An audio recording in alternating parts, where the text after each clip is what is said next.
নমস্কার, জয়শ্রী গণেশ। স্বাগতম আপনাদের প্রত্যেককে। আজকে আলোচনা করব গুরুত্বপূর্ণ রাশি কর্কটকে নিয়ে। দেখুন, কর্কট রাশিচক্রের চতুর্থতম রাশি, জল তত্ত্বের রাশি। এই রাশিটির প্রকৃতি চর প্রকৃতি।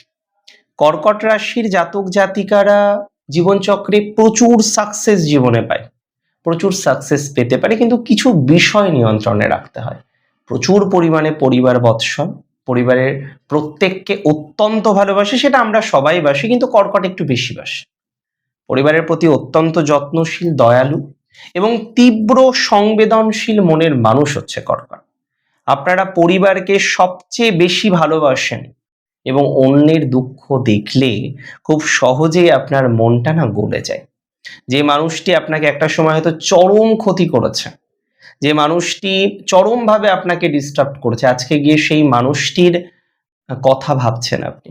আপনার সিক্স সেন্স বা অনুভূতির ক্ষমতা এতটাই তীব্র, কে ভালো কে খারাপ আপনি বোঝেন, কিন্তু তারপরেও আপনার এই হেল্পিং নেচার যেন সবার জন্য উন্মুক্ত। আপনার জন্য আপনার এই সহযোগী মানসিকতা হয়তো সকলের জন্য। এখানে আপনার কোনো বাজ বিচার নেই। আমি একটা কথাই আপনাকে বলতে চাই, আপনার সিক্স সেন্স আছে, আপনি বোঝেন কে ভালো কে খারাপ। একটু বুঝে হেল্প করুন। মাঝে মাঝে মুড সুইং কর্কটের প্রচুর বেশি, এই ভালো হঠাৎ করে খারাপ, এই হাসি খুশি হঠাৎ করে বিষণ্ণতা কর্কটের মধ্যে চলে আসে। মানসিকতার অনবরত পরিবর্তন কর্কটের দেখা যায়। কিছু কিছু ক্ষেত্রে কর্কটকে আমি নারকেলের সাথে তুলনা করি, কারণ নারকেলের বাইরেটা শক্ত, কর্কটেরও বাইরেটা শক্ত, ভিতরটা অত্যন্ত নরম। আর এই আষাঢ় মাসে বুধ এবং শুক্রের গোচর আপনার রাশিতেই হতে চলেছে, আপনার আবেগকে আরো বাড়িয়ে দেবে এবং কিছু ক্ষেত্রে চরম মানসিকতা তৈরি করতে পারে। দেখুন, একটা কথা আমি আপনাদের বলি, আষাঢ় মাসে কর্কট রাশির নানা রকম বিষয় নিয়ে আমরা আলোচনা করব। সবার প্রথম আলোচনা করব মন এবং সম্পর্ক নিয়ে, মুড সুইং নিয়ে, অতিরিক্ত প্রত্যাশা এবং একাকিত্ব নিয়ে। আমি একটা বিষয় বারবার লক্ষ্য করেছি, আপনার প্রত্যাশা অনেক বেশি, ইমোশনালি আপনি ডিপেন্ডেন্ট, ইমোশনের দিক থেকে। অন্য দিক থেকে আপনার প্রত্যাশা নেই। 15ই জুন থেকে 15ই জুলাইয়ের মধ্যে কর্কট রাশির মুড সুইং একটু বাড়তে পারে। মুড সুইং এর যে সম্ভাবনাটা সেটা একটু বেশি। আপনি কাছের মানুষের জন্য উজাড় করে দেবেন, কিন্তু তাদের থেকে সামান্য অবহেলা, কম গুরুত্ব পেলে নিজেকে একা বা অবহেলিত মনে করতে শুরু করবেন। প্রেমের সম্পর্কে পার্টনারের ছোট কোনো আচরণ দেখে বড় কষ্ট পেতে পারেন মনে। ছোট কোনো পরিবর্তন আপনার লাইফে একটা বড় ইম্প্যাক্ট কিন্তু ফেলতে পারে, আপনাকে একটা ডিপ্রেশনের মধ্যে নিয়ে যেতে পারে। এই একটা মাস একটা বিষয় মাথায় গেঁথে নিন, কারোর উপরে অতিরিক্ত মানসিক নির্ভরতা আপনার জন্য ভালো নয়। মানুষ আপনাকে যেভাবে গুরুত্ব দিচ্ছে দিক, কিন্তু নির্ভরশীল হবেন না, ডিপেন্ডেন্সি আনবেন না। আপনি স্পেস দিন, তাকেও স্পেস দিন যে আপনাকে স্পেস দিতে চাইছে। তার সাথেও একটু দূরত্ব রাখুন। নিজের ভালো লাগা বা শখের পেছনে সময়টা কাজে লাগান। আপনি যেগুলো পছন্দ করেন, যে কাজগুলো আপনাকে পরবর্তীকালে একটা ভালো রিটার্ন দিতে পারে, সেই কাজগুলো করার চেষ্টা করুন। মনের কথা ঘরের বন্ধ দরজায় বসে না কেঁদে ডায়েরিতে লিখুন, নোটপ্যাডে লিখুন। পরে মনে করে কিন্তু সেটা আবার ডিলিট করে দেবেন বা ছিঁড়ে ফেলবেন, কেমন? কর্মজীবন বা ক্যারিয়ারের ক্ষেত্রে আষাঢ়ে কর্কটের প্রথম দিকটা চ্যালেঞ্জিং হলেও মধুরেণু সমাপয়ত হবে। শেষের দিকটা অত্যন্ত ভালো। আপনার রাশিতে গ্রহের অবস্থানের কারণে কর্মক্ষেত্রে আপনার উপরে কাজের দায়িত্ব এক ধাক্কায় অনেকটা বেড়ে যেতে পারে।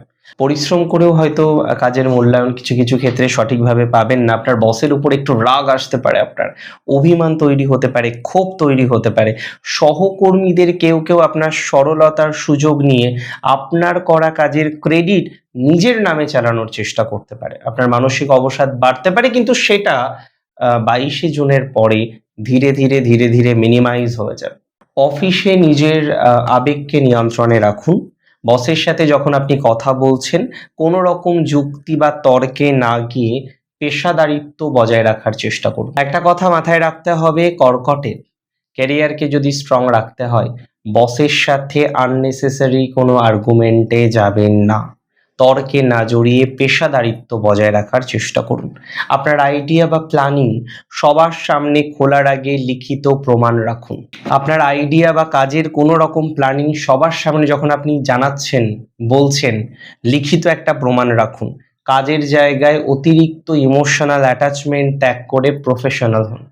বসের সাথে আননেসেসারি কোনো রকম আর্গুমেন্টে যাবেন না। পরিষ্কার কথা, স্পষ্ট কথা, অল্প কথা। দেখুন, আপনার আর্থিক স্থিতি এই সময়টা খারাপ নয়। আষাঢ়ে আর্থিক ডেভেলপমেন্ট হবে। যারা ব্যবসা করছেন, নতুন অর্ডারের যোগ রয়েছে। তবে সমস্যা হলো আপনার খরচের জায়গায়। কর্কট রাশির জাতক বা জাতিকার নিজের পেছনে খুব বেশি খরচ না করলেও পরিবারের সদস্য, জীবন সঙ্গী বা তাকে ঘিরে যারা আছে তাদের পেছনে না বড় অঙ্কের মাঝে মাঝে খরচ করে ফেলে। আপনাকে এ মাসে কিন্তু খরচের নিয়ন্ত্রণ রাখতেই হবে। নিজের উপরে খরচ করেন না ঠিক আছে, বাট অন্যদের জন্য তো খরচ করছেন। এটাকে একটু বুঝে নিয়ে আপনাকে কন্টিনিউ করতেই হবে। দেখুন, আমি আপনাকে একটা কথাই বলবো, শুরুতেই এমার্জেন্সি ফান্ড বা আপৎকালীন একটা নগদ বা তহবিল আলাদা করে রাখুন। ইমোশনাল হয়ে কোনো আত্মীয় বা বন্ধুকে টাকার হেল্পটা অন্তত করবেন না প্লিজ। এই সময় আর যাই করুন না কেন, অর্থ দিয়ে উপকার করতে হবে এরকম এটা না করাই ভালো আপনার জন্য। কারণ এর আগেও বহু টাকা ধার দিয়েছেন, ইনভেস্ট করেছেন, করে খুব একটা লাভ আপনি পাননি। এটাকে একটু নিয়ন্ত্রণ করতে হবে। শিক্ষার্থীদের জন্য এই মাসটা অত্যন্ত ইতিবাচক বলে আমি মনে করি। আপনারা মনের চঞ্চলতা নিয়ন্ত্রণ রাখতে পারেন। 17ই জুন থেকে আপনার এডুকেশনাল জায়গাটা বেটার দিকে যাবে।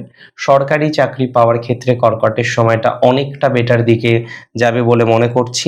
যারা WBCS বিভিন্ন রকম প্রতিযোগিতামূলক পরীক্ষার প্রস্তুতি নিচ্ছেন, তাদের জন্য সময়টা অনেকটা পজিটিভ দিকে যাবে বলে বিশ্বাস রাখছি। একটা কথা আমি আপনাদের জানাতে চাই, জলতত্ত্বের রাশি তো এ মাসে কিন্তু হেলথ প্রবলেম আসবে একাধিকবার। স্বাস্থ্যজনিত সমস্যা আসতে পারে। অনেক ক্ষেত্রে দেখা যাচ্ছে স্বাস্থ্যের উপরে সরাসরি কোনো প্রভাব আপনি পাচ্ছেন। এ মাসে কর্কট রাশি জাতক জাতিকাদের সর্দি, কাশি, বুকে কফ জমা, ইনফেকশন, পেটের গোলমাল এই ধরনের বিষয়ে কিন্তু ভোগার প্রবল সম্ভাবনা বা প্রবল আশঙ্কা রয়েছে। বিশেষ করে যারা দীর্ঘদিন ধরে গ্যাস্ট্রিক বা আলসার এই ধরনের কোনো সমস্যায় ভুগছেন, আমি একটা কথাই বলবো, এ মাসে অতিরিক্ত সাবধানে থাকতে হবে। আমি একটা কথা আপনাদের বলতে চাই, প্রতিদিন সকালে হালকা গরম জলে মধু এবং তুলসী পাতা মিশিয়ে আপনি পান করুন। দেখবেন আপনাদের যাদের ঠান্ডা লাগার প্রবণতা আছে, এটা অনেকটা সমাধান হবে। দেখুন, কর্কট রাশির 3টি নক্ষত্র। ফার্স্ট হচ্ছে পুনর্বসু। পুনর্বসুর পেশা ডেভেলপ করবে, কর্মজীবনে অনেকটা অগ্রগতির জায়গা আসবে। পেশায় ডেভেলপমেন্ট, শুভ অনুষ্ঠানের যোগ গৃহে। পুনর্বসুর পিতামাতার হেলথটা বেটার দিকে যাবে। চাকরির জায়গাটা কিন্তু অগ্রগতিপূর্ণ হবে বলে মনে করছি। পুনর্বসু নক্ষত্রে জাতক জাতিকাদের পার্সোনাল লাইফের ক্ষেত্রে প্রচুর ইমপ্রুভমেন্টের জায়গা আমরা পাবো। আমি মনে করি আপনার মানসিক শান্তি বা সমৃদ্ধির জায়গাটা অনেকটা বেশি পাওয়া যাবে পুনর্বসুর ব্যক্তিগত জীবনে না প্রচুর স্ট্রেস আছে এবং প্রচুর অসফলতার জায়গাও আছে। এই জায়গাটাকে একটু ম্যানেজ করতে হবে। দেখুন, আমি একটা কথা বলে দিই, পুনর্বসুর সরকারি চাকরি যাদের পাওয়ার একটা ইচ্ছা রয়েছে, অনেকদিন ধরে চেষ্টা করেছেন, এই সময়টাকে কাজে লাগান। নক্ষত্র পুষ্যার, শনি শাসিত নক্ষত্র, তো প্রচুর পরিশ্রমী নক্ষত্র পুষ্যা। তবে আর্থিক লাভ নিশ্চিত এ মাসে হবে। পুষ্যা নক্ষত্রের পিতামাতার জায়গাটা অনেকটা পজিটিভ দিকে রয়েছে। আইনি পেপার ওয়ার্কে সই করার আগে ভালো করে লিখে পড়ে নিন। আইনি পেপার ওয়ার্কে সই করার ক্ষেত্রে আপনি যথেষ্ট বুঝে নিয়ে তারপরে কন্টিনিউ করার চেষ্টা করুন। আইনি বিষয়ে ডেভেলপমেন্ট আছে পুষ্যার। টেকনিক্যাল লাইনেও বিভিন্ন রকমভাবে গ্রোথ বা অপরচুনিটিসগুলো আমরা পুষ্যা নক্ষত্রের ক্ষেত্রে পাবো। সো পুষ্যা নক্ষত্রের ওভারঅল যে প্রবলেমগুলো আছে সেটাকে মিনিমাইজ করার চেষ্টা আপনাকে করতে হবে। নক্ষত্র অসলেশন, আমি বলবো এই নক্ষত্র বুধের নক্ষত্র এবং সিক্স সেন্সটা খুব বেশি। কথাবার্তায় অতিরিক্ত স্পষ্টবাদিতা এড়িয়ে চলতে হবে আপনাকে, না হলে বন্ধু চেনাটাই দায় হয়ে যেতে পারে। অতিরিক্ত স্পষ্টবাদিতা এড়িয়ে না চললে প্রবলেম হবে। জটিলতার জায়গাটাকে ম্যানেজ করতে হবে। অতিরিক্ত স্পষ্টবাদিতা এড়িয়ে পথ চলার চেষ্টা করুন অশ্লেষা। চাকরি পরিবর্তনের সুযোগ পাবেন, সুযোগটাকে কাজে লাগান। ইঞ্জিনিয়ারিং বিভিন্ন রকম ডিপার্টমেন্টে লাভদায়ক একটা জায়গা আপনার তৈরি হতে চলেছে এবং এটি কিন্তু বেশ শাইন করতে সহযোগিতা করবে আপনাকে। দেখুন, আজকের অনুষ্ঠান সম্পর্কে আপনার মতামত আমাকে জানান, কমেন্ট করুন আমাকে। ভালো থাকুন আপনারা প্রত্যেকে, সুস্থ থাকুন, স্বাভাবিক থাকুন। জয় শ্রী গণেশ।